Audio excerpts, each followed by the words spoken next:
بسم اللہ الرحمن الرحیم۔ ہوم ورک میں کیا دیں گے جی ہم؟ تو ہوم ورک جو ہے ہوگا جو آج ہم نے پڑھایا، سیم کلاس ورک پیراگراف میں کیا ہے جی، reading, word meaning, spelling of difficult word given as home work.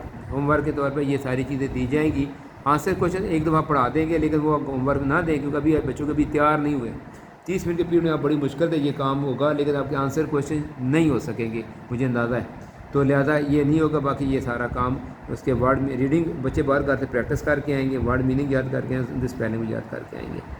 اور it is the responsibility of the teacher to guide the parents that they develop the habit of listening and reading English lesson from Q R lecture. Parents کو ہم نے اس guide بھی کرنا ہے اور ان کو زور بھی دینا ہے کہ وہ بچے کو عادت ڈالیں کہ وہ کیو آر کوڈ اوپن کر کے گھر میں وہاں سے ہیڈ فون کانوں کو لگا کے وہ بار بار سنیں تاکہ اپنے تلفظ کو درست کر کے اچھی پریکٹس کرنے کے قابل ہو سکے۔ تو یہ ہمارا فرسٹ پیریڈ میں میں نے آپ کو پوری ڈیٹیل بتا دی ہے۔ اگلے پیریڈ میں اس طرح کی ڈیٹیل نہیں بتاؤں گا۔ اوکے، اللہ حافظ۔ بسم اللہ الرحمن الرحیم۔ یہ نوٹس فار ٹیچر ہے تاکہ ہمارا سب کا میتھڈ ایک جیسا ہو، اس لیے میں نے پوری طرح کوشش کروں گا وہ ہر لحاظ سے گائیڈ کیا جائے اور پھر ہم ایک پیٹرن کے اوپر کام کریں۔ تو بھائی ہم نے ریڈنگ کیسے کروانی ہے بچوں کو؟ نمبر 1 یہ کہ طلباء کو انگلش ریڈنگ بالکل درست پروننسیشن اور کنسنٹ کے ساتھ ایکسنٹ کے ساتھ کروائیں، ٹھیک ہے جی۔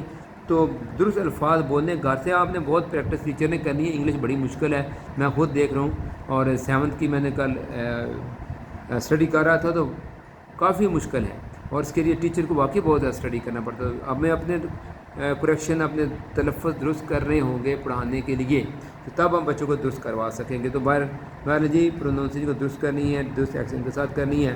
تو صحیح ہے کہ ہر لفظ بلند آواز میں لیکن ٹھہر ٹھہر کر پڑھیں۔ تیزی سے جملہ نہیں بولنا، آرام آرام سے بولنا ہے، ٹھہر ٹھہر کے بولنا ہے، تاکہ طلباء ہر لفظ کی آواز پوری طرح سن سکیں، پورا پتہ چلے کہ لفظ ہے کیا، کیسے پروناؤنس کر رہے ہیں۔ اس کے اوپر آپ نے محنت کرنی ہے بچوں کو تلفظ بلوانے کے اوپر۔ تیسری بات ہے کہ پیراگراف کا پہلے ایک جملہ یعنی ایک سینٹنس بار بار پڑھائیں یا پڑھیں، طلباء بھی آپ کے پیچھے پڑھیں گے۔ یعنی ایک جملے پہ پہلے رکنا ہے، یعنی کہ جملے آپ نے 3 اکٹھے پڑھا دیے 4 بار نہیں، یہ چھوٹے بچے ہیں اور انگلش مجھے پتہ ہے بڑی مشکل سے ہضم ہوتی ہے، لہذا پہلا جملہ جو ہے پہلے وہ ہم کلیئر کریں گے، پہلے ہم آرام آرام سے پڑھائیں گے، بچے پیچھے پڑھیں گے۔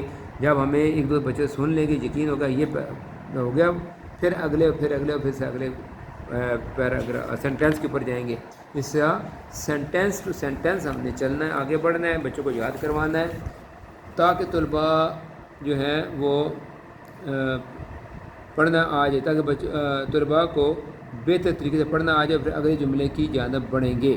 آگے ہے جملے میں موجود مشکل الفاظ کو توڑ کر اور اسپیلنگ کے ساتھ یاد کروائیں، ٹھیک ہے، پھر بار بار دہرائیں تاکہ لفظ بھی بچوں کی زبان پر آ جائے اور لفظ کے اسپیلنگ بھی ساتھ ہی یاد ہو جائیں۔ تو جو ورڈز جن کو ہم نے انڈر لائن کروائیں گے ان کے میننگ بھی بچوں کو بتانے ہیں، اور میننگ کے ساتھ ساتھ پھر ان کو پرونونس کرنا ہے جوڑ نکال کے۔ تو جیسے ہوتا ہے کنسٹرکشن، تو 3 اس کے سلیبائی بنتے ہیں، 3 جوڑے بنتے ہیں، ہر ایک اسپیلنگ الگ الگ ہے، جب بولیں گے مل کے الگ الگ کر کے تو لفظ کنسٹرکشن بنے گا، اور اس کے میننگ اس کے اسپیلنگ بھی ساتھ الگ سے الگ کریں تو یاد ہو جاتے ہیں۔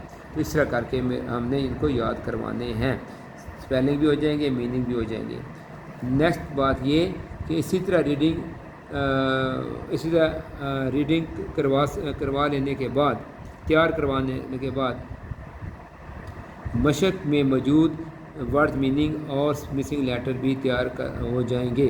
یعنی اگر اس طرح ہم ریڈنگ کروائیں گے تو پیراگراف میں جو ہمیں بینیفٹ ہو جائیں گے کہ ایکسرسائز میں دیے ورڈ میننگ بھی ساتھ تیار ہو جائیں گے، ایکسرسائز میں مسنگ لیٹر ہیں وہ بھی ہمارے تیار ہو جائیں گے، اور آنسر کوشچن کو میں نے چھوڑا اس لیے ہے کہ وہ بھی تیار ہو جائیں گے پیراگراف میں، جو مشق کے کوشچن تھے وہ بھی، لیکن وہ ہمیں سیکنڈ پیریڈ میں کر رہے ہیں، اگلا پیریڈ اس میں ہم ڈسکس کریں گے۔